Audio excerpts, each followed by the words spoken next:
자, 시간이 되었기 때문에 우리 이 시간에 같이 한번 기도했으면 좋겠습니다.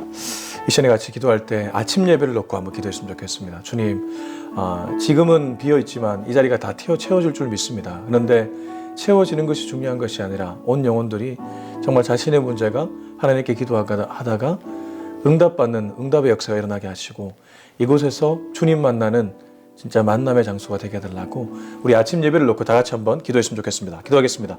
하나님 아버지, 오늘 더 바이블 처치 아침 예배를 놓고 기도합니다. 하나님, 우리가 주일을 뒤로한 채 이제 또 한 주간을 살아가게 됩니다. 하나님, 아침마다 주님의 음성을 듣고 하루를 시작하고자 합니다. 이곳에 설해마을 일대에, 반포 일대에, 서초구 일대에 아버지 하나님 여전히 아침이 목마른 또 말씀이 목마른 자들이 있는 줄로 믿습니다. 이 자리를 채워주시옵소서. 이 자리에 채워질 뿐만 아니라 오신 영혼들이 자신의 문제를 갖고 왔다가 기도하다 응답받는 역사가 이 자리에서 일어나게 하여 주시옵소서. 무엇보다 주님을 뜨겁게 만나는 만남의 장소 될 수 있기를 합니다. 우리 주님은 교회를 일컬어 만민이 기도하는 집이라고 했습니다. 주의 성전에서 하나님 장사치들이 장사하는 모습을 보면서 안타까워하며 그들을 쫓아내며 내 집은 만민이 기도하는 집이라고 말씀하셨는데 바로 이곳이 만민이 기도하는 처소가 되게 하시고 주님의 사람들이 모여 주님께 예배하는 예배의 처소가 되게 하시고 무엇보다 그 옛날 지성소에서 주님의 언약궤 앞에서 주님을 뜨겁게 만났던 대제사장들처럼 주여 지성소가 되게 하시고 보좌에 앉으신 예수님을 바라보는 시간 되게 하여 주시옵소서. 그래서 이곳을 통해서 하나님 응답을 경험하고 더 바이블 처치 아침 예배가 정말 자신의 일생에 가장 중요한 우선순위가 되게 하여 주시옵소서. 하나님 아버지, 이미 하나님께서는 우리들의 믿음과 중심을 보고 계신 줄로 믿습니다. 그러나 하나님은 또한 기도하는 한 사람을 찾고 계시기에 또 하나님 앞에 부르짖습니다. 하나님, 더 바이블 처치 아침 예배를 위해 기도했습니다. 아침마다 주의 말씀을 듣는 주의 백성들이 이 자리에 채워지게 하시고 수만 채워질 것이 아니라 정말 그들의 영혼이 변화되게 하시고 이곳에서 응답을 받고 돌아가는 역사가 일어나게 하여 주옵소서. 예수님의 이름으로 기도합니다. 아멘. 네, 오늘 말씀은 창세기 47장 13절에서 22절까지입니다. 창세기 43장 13절에서 22절까지의 말씀 같이 읽겠습니다. 시작.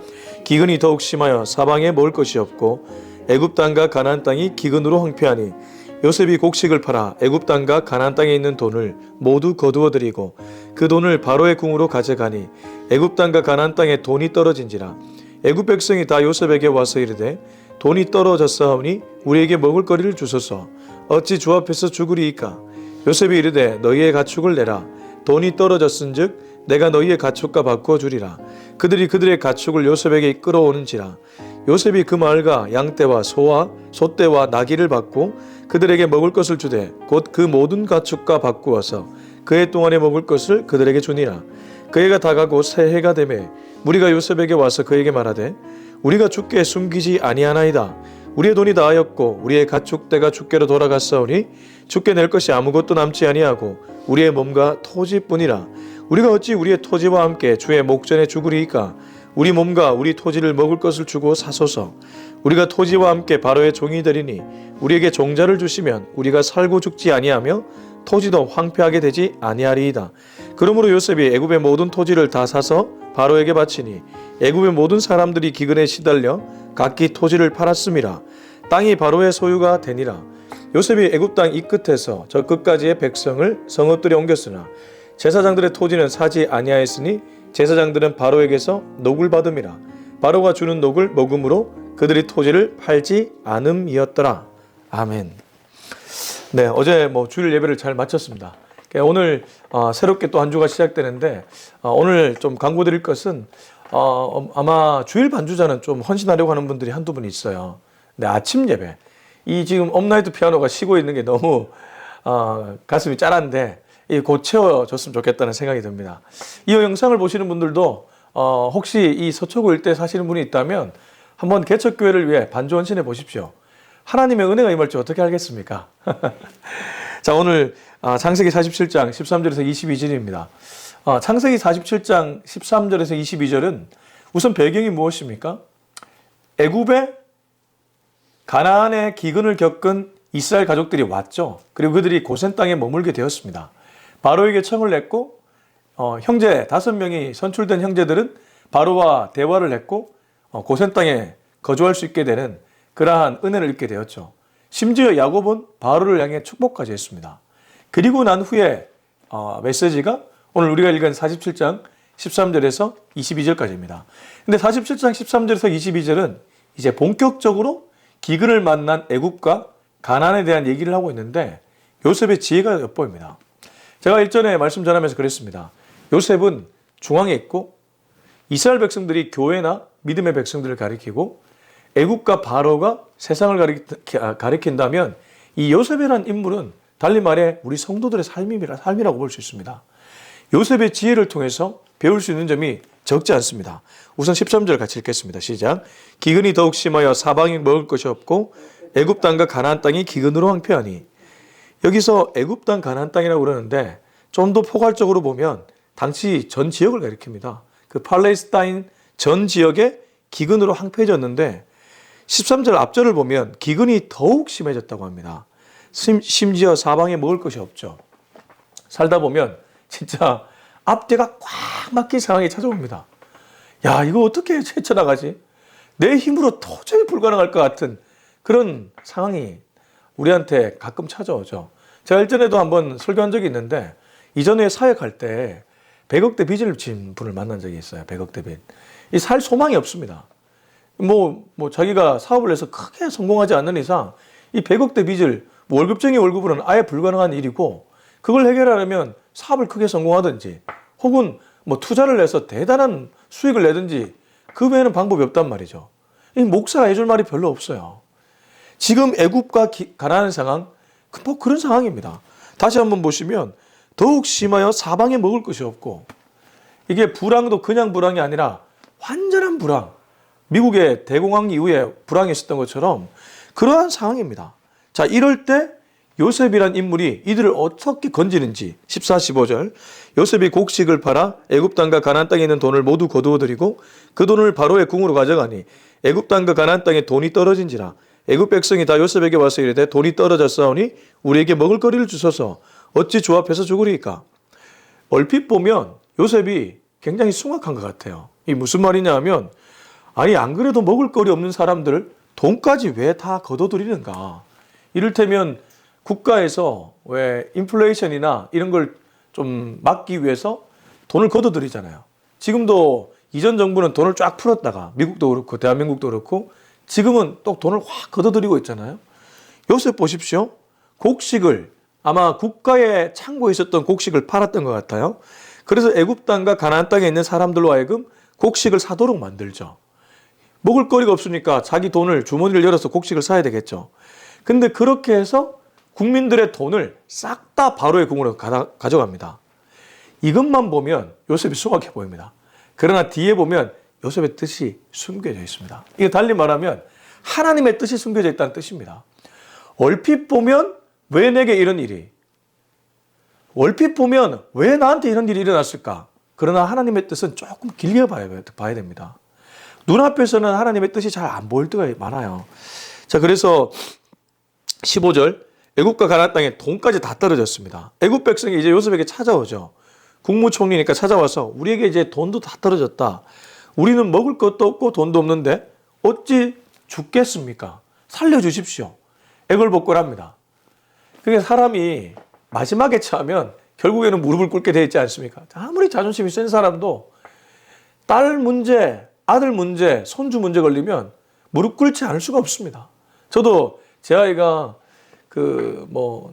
사실 지금은 좀 좋아졌는데요.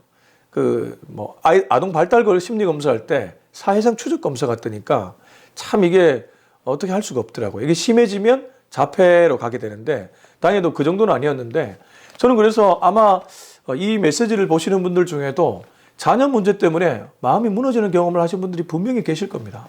지금 이들이 그랬습니다.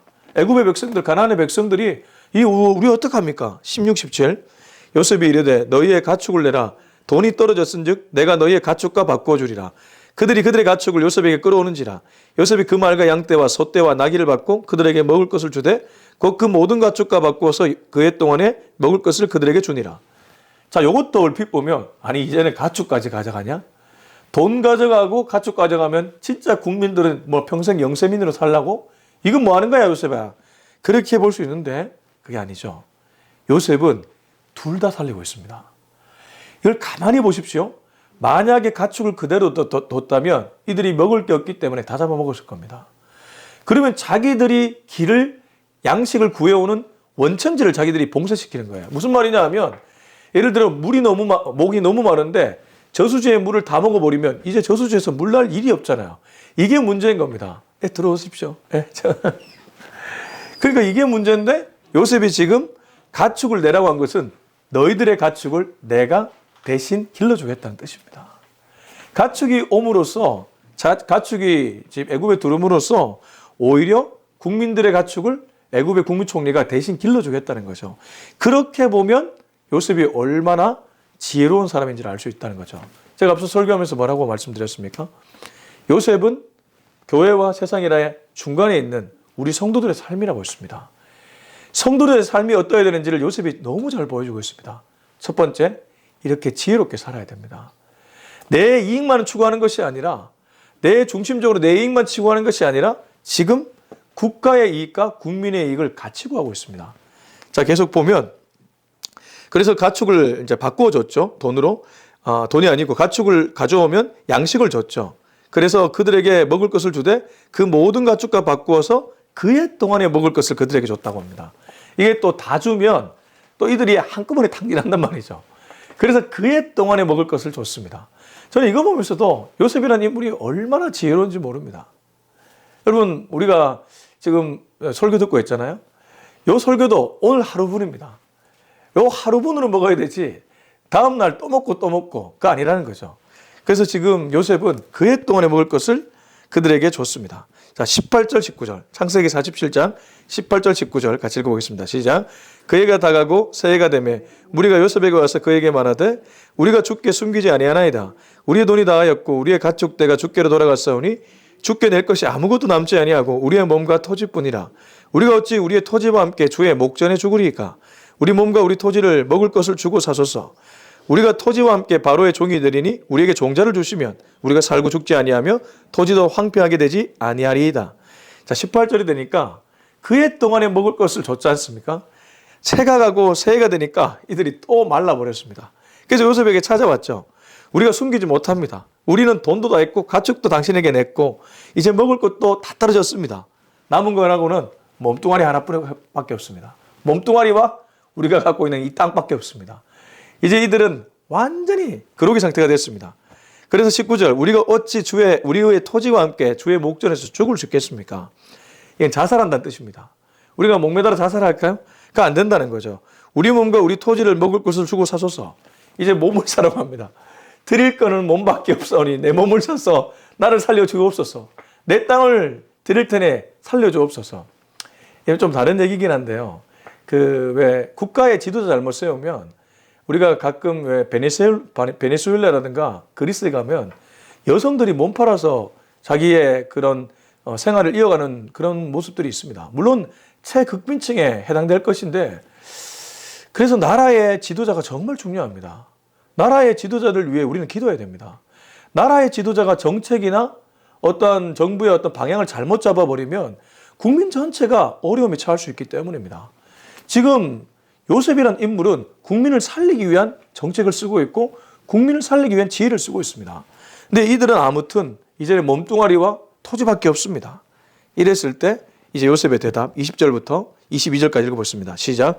그러므로 요셉이 애굽의 모든 토지를 다 사서 바로에게 바치니 애굽의 모든 사람들이 기근에 시달려 각기 토지를 팔았습니다. 땅이 바로의 소유가 되니라. 요셉의 애굽 땅이 이 끝에서 저 끝까지의 백성을 성읍들에 옮겼으나 제사장들의 토지는 사지 아니하였으니 제사장들은 바로에게서 녹을 받음이라. 바로가 주는 녹을 먹음으로 그들이 토지를 팔지 않음이었더라. 이리해서 요셉은 그 국민들이 갖고 있는 모든 것들을 국가의 소유로 돌렸습니다. 자, 요거까지 보면 저는 이 말씀을 볼 때마다 오해하는 분들이 생길 수 있겠다는 생각이 들어요. 이게 무슨 말이냐 하면 국가의 소유로 개인의 재산을 몰수하는 것을 우리는 일반적으로 공산주의라고 생각합니다. 그렇지 않습니까? 공산당의 간부들이 공산당의 지도자들이 모든 인민은 평등해야 된다는 기치 아래 국가의 개인의 재산을 조금 적게 하고 국가가 모든 것을 가져가잖아요. 중국 같은 경우에도 개인 토지 어느 시간 되면 다 국가로 돌려야 되잖아요. 지금 요셉이 한 일은 그런 거 아닙니다. 그게 아니라 이 가문의 때를 어떻게 하면 극복할 수 있을까라는 고민에서 나온 대안이지, 이게 앞으로 쭉 이어지는 공산주의나 그런 사상을 가리키는 게 아니에요. 그리고 여기서 더 중요한 거는 21절입니다. 21절에 보면 요셉이 애굽 땅 이 끝에서 저 끝까지의 백성을 성읍들에 옮겼다. 무엇입니까? 국가의 성읍에서 이들을 보호해 주겠다는 거죠. 백성들을 성읍으로 옮겨 백성들이 성읍 안에서 보호받도록 요셉이 지혜를 낸 것입니다. 그러니까 이 창세기 47장 13절에서 22절에 전체 그림에서 두 가지가 돋보이는데, 첫 번째는 멀리 보는 요셉의 지혜. 눈앞을 보는 백성들과 달리 멀리 보는 애굽 총리의 지혜가 엿보이고, 두 번째는 결국 백성들을 보호하려고 하는 총리의 돌봄의 그런 목양이 나옵니다. 자, 이것은 다르게 말하면 우리 하나님이 우리를 대하는 방식입니다. 우리는 눈앞에 기근이 찾아오고 어려움이 찾아오면 빨리 이걸 해결하려고 내게 있는 여러 가지를 동원해서 해결하려고 합니다. 백성들의 모습이죠. 근데 총리는 그렇게 보지 않아요. 달리 말해 하나님은 그렇게 보지 않는다는 겁니다. 멀리 보며 내게 진짜 유익한 것이 무엇인지를 우리한테 가져다 준다는 것이죠. 이거를 우리는 이해해야 됩니다. 이 눈을 떠야 될 줄로 믿습니다. 그리고 마지막에 가면 하나님은 결국 우리를 당신의 성읍에 옮기십니다. 21절 다시 보십시오. 이 성읍을 하나님의 성읍으로 보자고요. 요셉이 애굽 땅 이 끝에서 저 끝까지의 모든 백성을 하나님의 성읍들에 옮겼다. 하나님이 이렇게 우리를 보호해 준다는 것입니다. 근데 안타깝게도 이 제사장들의 토지는 사지 않았고, 제사장들은 바로에게서 녹을 받으니까 바로가 주는 녹을 먹음으로 그들은 토지를 팔지 않았다. 이때도 아마 제사장들은 좀 영악했던 것 같아요. 이 제사장들, 종교 지도자들, 달리 말하면 지금으로 치면 가장 권력층에 있는 사람들이겠죠.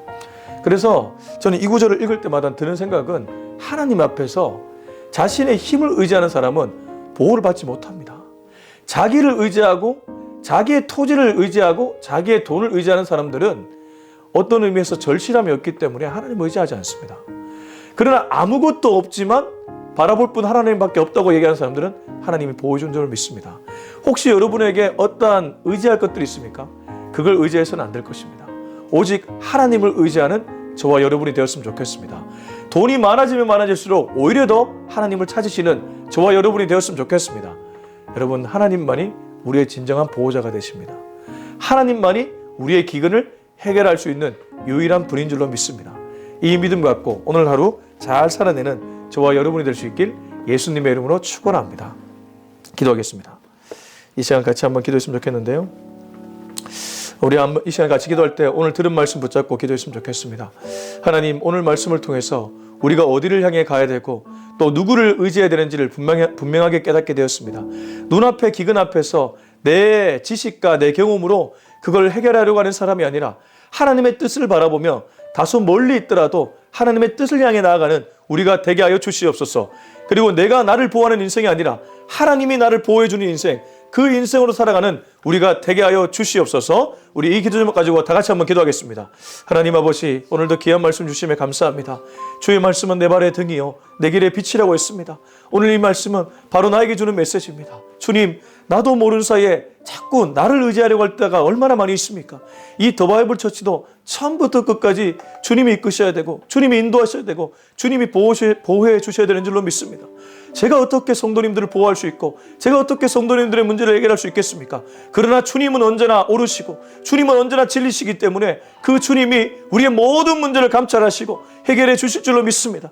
주님 앞에 주님의 성읍 안에 살아가는 우리 모두가 되게 하여 주시옵소서. 하나님 아버지, 눈앞에 기근이 찾아올 때, 가뭄이 찾아올 때 주여, 내가 생각하는 그 생각으로 해결하지 않도록 도와주시고 멀리 보시는 하나님의 지혜, 그 하나님의 지혜를 발견하며 그 지혜로 내 문제를 해결해 나갈 수 있는 우리 모두가 되게 하여 주시옵소서. 하나님 아버지, 오늘도 귀한 메시지를 들려주시며 감사합니다. 이 말씀은 바로 나에게 주는 하나님의 음성입니다. 주여, 이 음성 듣고 오늘 하루도 거뜬하게 살아낼 수 있도록 도와주시옵소서.